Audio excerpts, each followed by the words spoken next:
Nuestro buen amigo Eduardo Escobar de de Acción Ciudadana, director ejecutivo de Acción Ciudadana. a Y quien tenemos en hola, línea. Hola, Eduardo. hola Eduardo. Buenos días, ¿qué tal? Bien, bien. ¿Y la gatita? Ahí anda saltando. Ah, mira, ya la pusiste en algún lugar para que no te distraiga. No, anda aquí por toda la casa. Ah, muy bien, muy bien. Habrás dormido poco, me imagino, Eduardo. Para ser sincero, no. Dormí, no dormí bien. Ah, sí, va, No ok. me desvelé. Ok, Eduardo. Bueno, mira, mucho ha sucedido, bueno, desde el sábado, ¿no? Desde el sábado, políticamente hablando, han sucedido un montón de situaciones. Ayer conocimos estas decisiones que tomó la Asamblea Legislativa respecto a esta ley especial sanitaria y de reactivación económica, más las declaraciones del presidente de la República, que daba también ayer en la noche. ¿Cómo están viendo todo esto, Acción Ciudadana? Bueno, yo creo que en primer lugar, con lo que dijo el presidente de la República, se pueden hacer varias lecturas. La primera, y creo que de las más importantes, es el hecho de que, a pesar de estar en contra de la resolución de la sala, hasta el momento lo que ha expresado es que se va a cumplir la resolución. Yo creo que eso es de lo más importante. O sea, hizo berrinche y todo lo que querrás, pero dijo, yo voy a Voy a cumplir, la acatar. resolución la voy a cumplir. Sí, o sea, es que ni debería estar en discusión si se va a cumplir o no. O sea, parte esencial del Estado de Derecho es el cumplimiento de las resoluciones de los tribunales de justicia. O sea, eso no se discute. Ustedes no lo van a encontrar en discusión en democracias desarrolladas de que si se va a cumplir o no. O sea, eso es automático, es por default Ujú. que se hace. Pero bueno, teniendo en cuenta que no somos una democracia desarrollada, pues se vuelve al menos una señal positiva del gobierno de que va a acatar la resolución. Ujú. Ese es un punto positivo. Y lo otro positivo es el hecho de que ya al menos en el lenguaje del gobierno, del presidente, se habla de reapertura económica. Y eso creo que también es otro punto a destacar. Obviamente no sería una apertura inmediata, sino que progresiva, que es lo que muchos sectores se han estado pronunciando que ya debe valorar. Ujú. Entonces, digamos, esas dos cosas creo que son los aspectos positivos de lo que dijo el presidente ayer, pero también tiene su lado negativo. Eh, ya no va aparentemente a presionar emitiendo otras regulaciones que no tengan que no sean de su competencia para presionar al resto de órganos, sino que ahora va a intentar por la vía financiera ahorcar a la Asamblea y a la Corte Suprema de Justicia, porque lo dijo así de claro, no les va a pagar, no les va a transferir. Y esto obviamente cae ya en un ilícito, porque recordemos que las asignaciones presupuestarias y las transferencias están contempladas en la ley del presupuesto, es una ley de presupuesto, no es, digamos, la chequera del presidente que él puede firmar y dar cheques cuando él quiera y a quien quiera. Entonces, a eso habría que ponerle atención y esperemos que simplemente haya sido un berrinche del presidente decir eso. O sea, que al final termine respetando la ley de presupuesto, que es la que regula en este caso o estipula las transferencias que se le van a hacer al resto de órganos. Yo creo que lo que pasa es que cuando al ministro de Hacienda le toque hacer la transferencia, habrá que ver si el funcionario se la va a jugar o no, porque entonces le pueden, o sea, ahí hay una situación de actos arbitrarios y otro montón de Exacto. cosas, o sea, si sos funcionario estás obligado A a cumplir cumplir y la hacer ley. cumplir la ley. Exacto. No, y como lo acaba de apuntar Eduardo, el presupuesto general de la Nación es una ley de la República. Es que eso es lo que digo, lo que esperamos, que los funcionarios, el ministro de Hacienda, el nuevo presidente, eh, tengan en consideración estas valoraciones de que es una ley de la República la que contempla las transferencias al órgano ejecutivo y judicial y que obviamente se abstengan de cualquier acto arbitrario que signifique no entregar estos dineros que le corresponden a cada órgano de Estado bajo la premisa de generar presión política contra ellos, porque eso es indebido. Ujú. Entonces, no hay duda de que el Estado se va a encontrar, o ya se encuentra, mejor dicho, en una situación problemática respecto del el pago de sus obligaciones, porque se ha reducido, que no sé si en abril ya era el 40% de la recaudación mensual que debía hacer el Estado, precisamente por inactividad económica. Claro, del IVA y de... Ajá, exacto. Eso es lo que está afectando. Ujú. Y obviamente no podemos tampoco como un país decir, bueno, vamos a endeudarnos para pagar todo esto, o sea, más allá de los límites permitidos. O sea, lo que quiero decir es que las obligaciones, el endeudamiento, tienen un límite que el país no puede sobrepasar, pues no puede decir que todo lo va a tirar a endeudamiento para pagar las obligaciones. Pues, o sea, hay un tema muy delicado que obviamente debe de atender el gobierno y como decía, la reapertura gradual ya va a ir en ese sentido de garantizar un flujo de efectivo, un flujo financiero para el gobierno que pueda cumplir con sus obligaciones.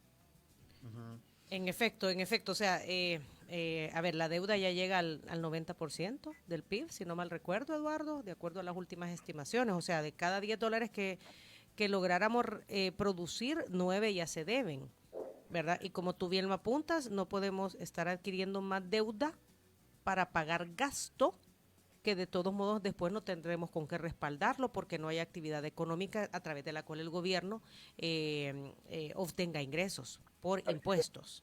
Y por eso se vuelve positivo el anuncio de ayer, en el sentido de ya tener una fecha prevista para reapertura económica. O sea, eso creo que es positivo. Ahora bien, lo que estamos viendo es una nueva colisión de cuerpos legales, porque ayer ya la Asamblea aprobó esta Ley especial. ley especial transitoria. Uh-huh. O sea, esto ya se aprobó por 63 votos, Sí. ¿verdad? Pero por el otro lado, el presidente dijo que la va a vetar y que va a enviar. Una y yo creo propuesta que a él. eso es otro aspecto positivo, que dijo, se la voy a enviar al otro órgano de Estado, o sea, a la Asamblea, para que ellos la aprueben.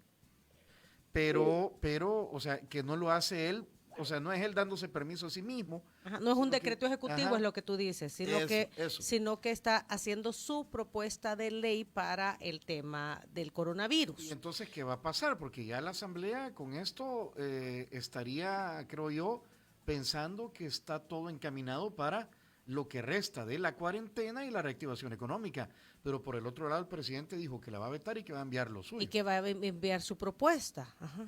Yo creo que allí, en ese tema, hay, si se quiere, una deficiencia de parte de la Asamblea y de la Presidencia, en cuanto a que creo que hubiera sido más conveniente que se reunieran antes de la plenaria de ayer, que aunque ahí hay acusaciones mutuas, que el presidente dijo que no los han querido recibir, la Asamblea también ha expresado razones en contra del presidente, pero bueno, el punto es que se hubiesen tenido que reunir para tratar de elaborar un decreto, una ley que cumpliera con varios estándares y con varios requerimientos de ambos órganos de Estado, es decir, una mesa de discusión para acordar un decreto donde sean satisfechas las diferentes perspectivas y necesidades del momento y que no sea sujeto a cualquier impugnación o cualquier veto del presidente de la República,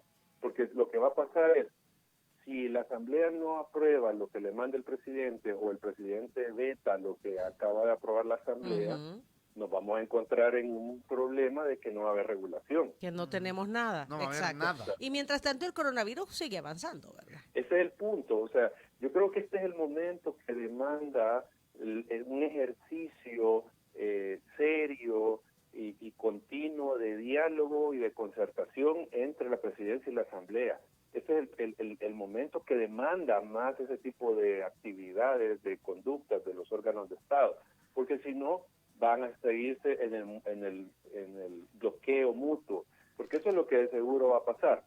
El presidente veta, asamblea entra a discutir a paso de tortuga lo que ha dicho, lo que le presentó el presidente, y ahí podemos estar en una confrontación que no va a tener beneficio para la población. Entonces, sin duda aquí el llamado que se ha venido haciendo es que se sienten ambos órganos de Estado cumpliendo con lo que dice la Constitución, en el sentido de que están obligados a la mutua colaboración y en esa medida tener una normativa que, te digo, comprenda todos estos aspectos para al menos estos 15 días que ya se han anunciado de cuarentena. Pero vamos a ver en qué termina esto, porque no creo que el presidente sancione lo que aprobó ayer la Asamblea. Eso va a ser... Él dijo que lo iba a vetar. Va a ser veto y si la Asamblea lo supera, va a la Sala de lo Constitucional. Entonces ahí ya hay ayer pasó algo que no pasa normalmente, y es que por 49 votos se sometió el Pleno a enviar a la Sala de lo Constitucional la ley que aprobó ayer la Asamblea, como para que tuviese un filtro o como para decir, mire, Sala, lo que usted me ordenó en una resolución ya lo hice. Estoy dándole cumplimiento. Aquí está la ley. Esa es una vía que se puede utilizar, porque perfectamente la Asamblea puede argumentar que están cumpliendo con la medida cautelar, con lo que dispuso la Sala no con la medida cautelar, sino con lo que dispuso la Sala de emitir una regulación.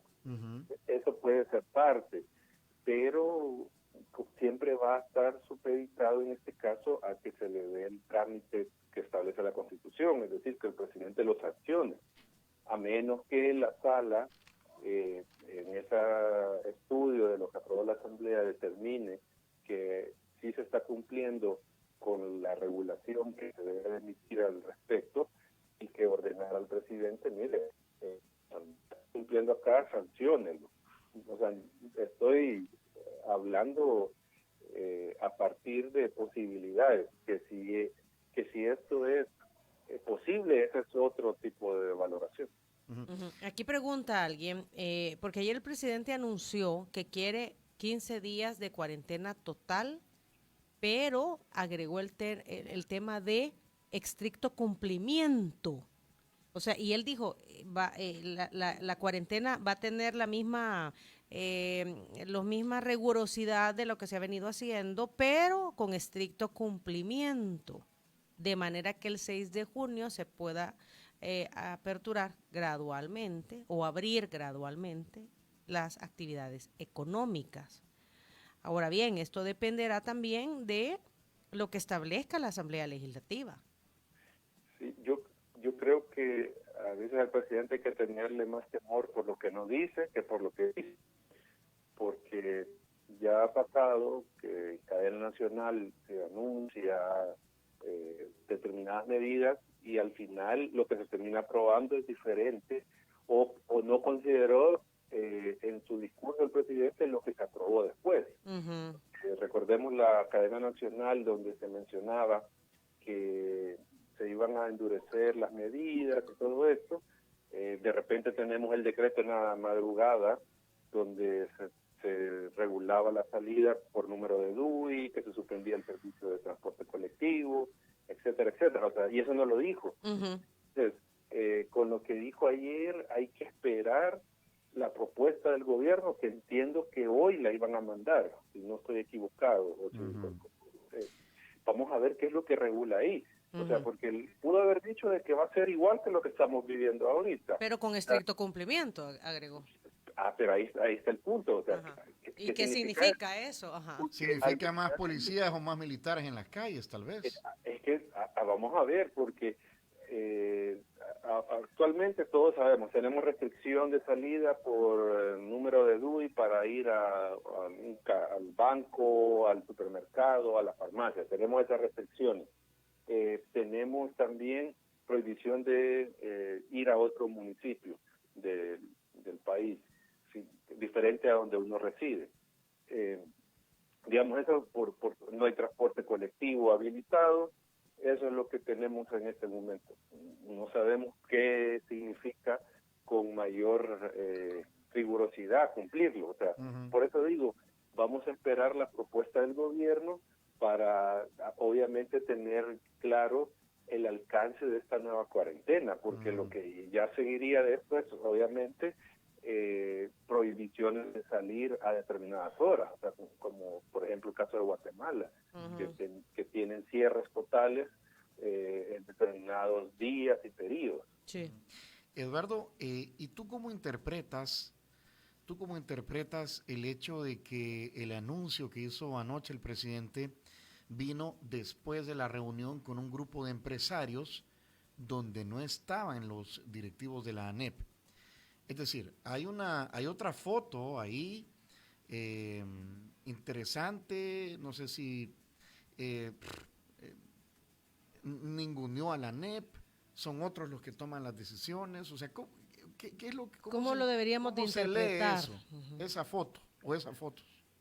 Bueno, sin duda se ha reunido privado con los que podríamos decir pues son los más grandes empresarios del país, pues, o sea, los que mueven mayor cantidad de capitales, patrimonio, empleados, etcétera. O sea, obviamente son los más grandes los que están ahí.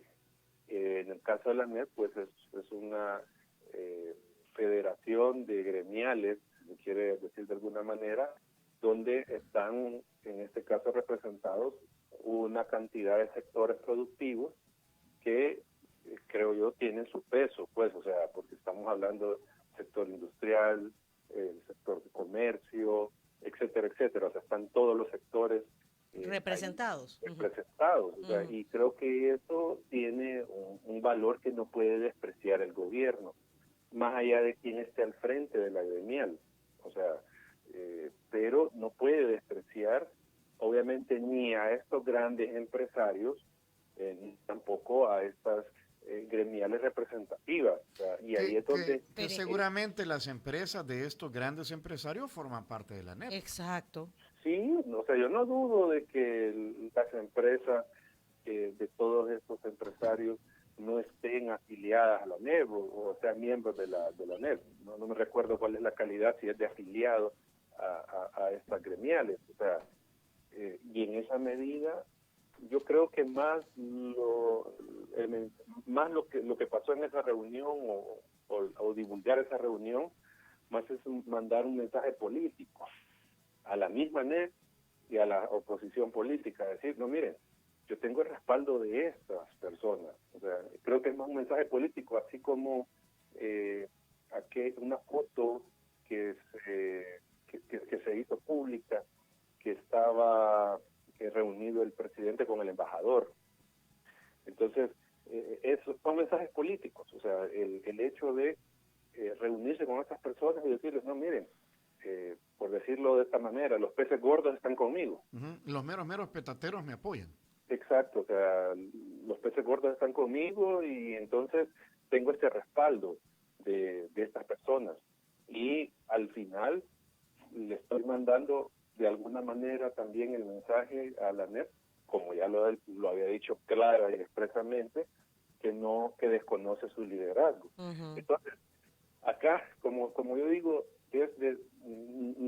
ni es de despreciar a un sector, ni es de despreciar tampoco a estos grandes empresarios, sino que al contrario, lo que debería hacer el Ejecutivo es tratar de consolidar a todos los sectores de la empresa privada a modo de que estén de acuerdo con el gobierno en las medidas que se deben de implementar una vez se comiencen a levantar las restricciones. Eso es lo que creo que es lo que debería hacer, pero creo que la intención del gobierno va por otro lado. O sea, es decir, bueno, a los que, yo lo entiendo así, a los que realmente mandan, aquí están conmigo. Ahora bien, Eduardo. Perdón, el mensaje no solamente es para la ANEP, es para los diputados. Es también. para todos. Ajá. Exacto. Es para todos. Es para todos. O sea, y eso, como digo, en este momento creo que no es el mensaje correcto. O sea, el mensaje correcto es decir, bueno, tenemos a todo el empresariado respaldando los planes de reapertura económica del gobierno. O estoy conversando con el empresariado, ¿verdad? Tomando decisiones, tomando en cuenta sus insumos para tomar decisiones en torno a la apertura de la economía de manera Pero paulatina. a mí como pequeño y mediano empresario el mensaje que me mandan es, yo no estuve Ajá, representado, exacto. yo no estuve representado en esa reunión. Exacto, porque, digamos, los peces gordos no representan a los sectores micro y mediana empresa. O sea, estas son multinacionales las que ellos tienen.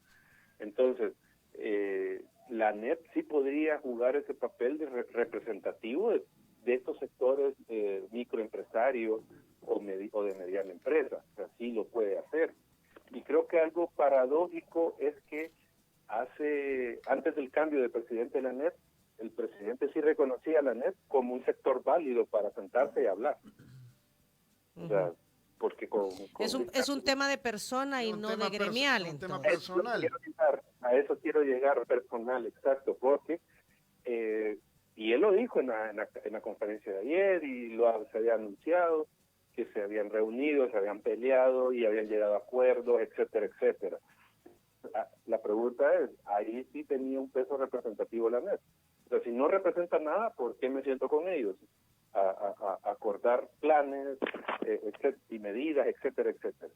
Entonces, creo yo que el presidente está llevando este tema a un plano personal, simplemente, bajo la lógica de que el actual presidente de la NEP está buscando ganar políticamente de cara a alguna candidatura, etcétera, Sí, etcétera. o sea, es evidente que es un tema personal o se vio evidente también que es como una venganza decir que no le vas a transferir fondos a la Corte Suprema de Justicia o a la Asamblea Legislativa, pues. Sí, yo creo que es parte de eso, o sea, porque al final, como digo, no se puede dejar de lado lo que representa la NEP. Y él dijo ayer, ¿y quién dice que son representativos? O sea, es, si se quiere, una reacción y una respuesta un poco tonta, si se quiere decir de alguna manera, porque al final, si uno revisa las gremiales que están ahí en la NEP, y no es que yo esté defendiendo a la NEP ni nada de esto, pues, o sea, sino que estamos hablando de los sectores representativos que deben de estar en la toma de decisiones o participando en la toma de decisiones de lo que viene para el país. Porque lo mismo aplicaría para la Asamblea Legislativa, que venga el presidente y diga, es que la Asamblea no representa a nadie. Momento. O sea, los partidos que están ahí, que si ya perdieron mucho de ese apoyo popular, es cierto, pero tienen poder porque el pueblo les otorgó por medio del voto ese poder. Entonces, de alguna manera, mantienen una representación, tienen legitimidad democrática, que por lo tanto debe ser respetada. Entonces, lo mismo con, salvando diferencias, con la empresa privada. O sea, hay estos sectores que están representados en la NEP tienen legitimidad para participar, en este caso, en las discusiones para tomar decisiones respecto de lo que viene para el país, ya cuando se comiencen a levantar las restricciones. Entonces, el punto acá es que el presidente, creo yo, que en lugar de estar buscando cómo sumar apoyos, los está restando. Okay. ¿Cómo se lee, Eduardo, que el día domingo en la cadena nacional de radio y televisión el presidente se expresara sobre el tema salud, sobre el tema seguridad, sobre el tema de fondos para apoyar el combate a la pandemia, pero dejó bien claro y dijo el tema de reactivación de la economía no lo voy a tocar porque en este no es el momento? Eso fue el domingo. Y ayer lunes dice voy a abrir el 6 de junio. Bueno, en la conferencia de prensa, creo que Nelson Rauda le preguntaba si no era una concesión que le estaba haciendo al gran capital, ¿verdad? Que lo había, de alguna manera, doblado el brazo y aceptar. Yo creo que puede haber parte de eso y también parte de que tocó el suelo duro el presidente. O sea, se bajó como de esa nube y tocó el suelo duro, en el sentido que ya comenzó a ver que el gobierno va a dejar de recibir en un momento los suficientes flujos de dinero para poder cumplir con sus obligaciones, por ejemplo. Okay. Y sabe que no va a poder, porque de hecho esto es lo que mencionaba el ministro, que no han podido colocar toda la deuda que se le aprobó la Asamblea Legislativa, o sea, están con ese problema. Entonces creo yo que es parte de la realidad la que ha hecho al presidente considere ya dentro de su lógica la apertura económica. Y sin duda, el sentarse con estos grandes empresarios ha, si se quiere, ha servido como algo que impulsa que se piense ya en la reapertura. O sea, no dudo que eso tiene ese efecto, pero también la realidad, o sea, escuchar al ministro de Hacienda decir que en el año, siendo optimistas, probablemente el Estado deje recaudar más de 900 millones de dólares en impuestos, es preocupante. Es preocupante. Uh-huh. Es Sí, porque ya había un déficit de esa cantidad. No veo a médicos, a técnicos, a infectólogos, a gente experta en salud tomando decisiones. Ahorita estamos ya en un nivel de personalismos y cosas que no abonan, a la nada, ¿verdad? O sea, bueno, el gobierno dice que sí.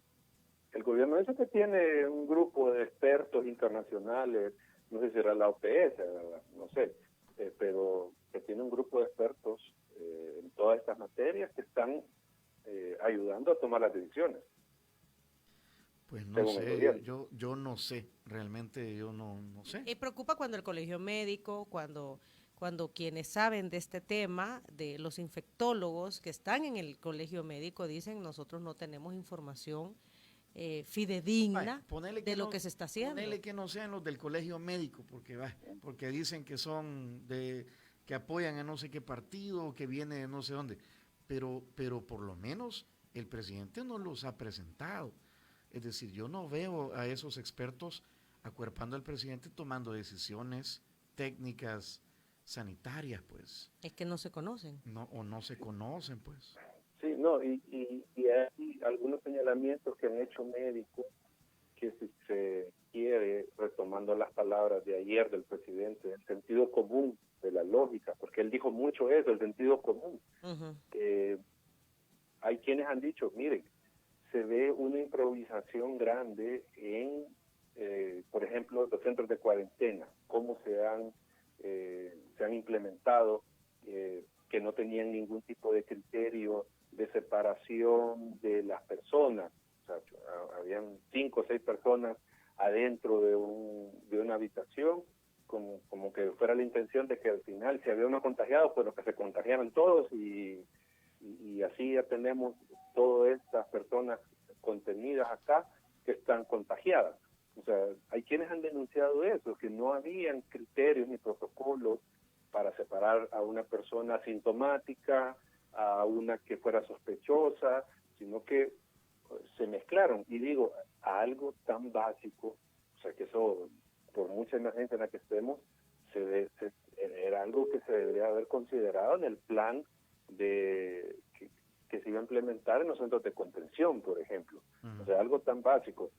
Obviamente no puedo opinar más allá de este tema porque no soy experto en la materia, pero digo, los que sí saben han hecho una serie de cuestionamientos hacia el gobierno de cómo ha manejado la pandemia, cómo ha manejado los centros de contención, etcétera, etcétera, que lo que muestran es una ausencia de un plan estructurado y sensato de cómo manejar la pandemia. Y eso ya lo han dicho. Y que parece que quienes menos están tomando decisiones son los expertos, los médicos, son los políticos los que están tomando las decisiones.